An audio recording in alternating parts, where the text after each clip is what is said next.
দলের ঢাকা মহানগর উত্তর শাখার আহ্বায়ক কমিটি বিলুপ্ত করেছে বিএনপি।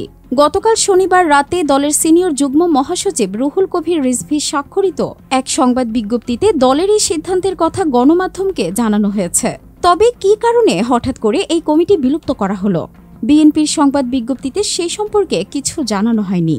কমিটি গঠনের মাত্র 2 মাসের মধ্যে কেন এই কমিটি ভেঙে দেওয়া হলো, এটি নিয়ে এরই মধ্যে সৃষ্টি হয়েছে নানা আলোচনা। কেন এই কমিটি ভেঙে দেওয়া হলো সেই তথ্যই থাকছে আজকে আমাদের এই আয়োজনে।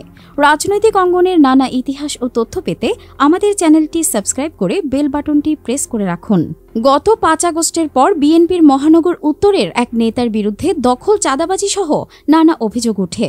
এসব অভিযোগের বিষয়ে দলের ভারপ্রাপ্ত চেয়ারম্যান তারেক রহমান নানা মাধ্যমে খবর নেন বলে দলের ঘনিষ্ঠ সূত্রে জানা যায়। তবে অপর একটি সূত্রের দাবি, চাঁদাবাজি ছাড়াও ঢাকা মহানগর উত্তর বিএনপির কমিটি বিলুপ্তের সাথে বাংলাদেশ ফুটবল ফেডারেশনের আসন্ন নির্বাচনকে কেন্দ্র করে দলের অভ্যন্তরীণ কোনো ঘটনা থাকতে পারে, যদিও এই বিষয়ে সত্যতা নিশ্চিত করা যায়নি।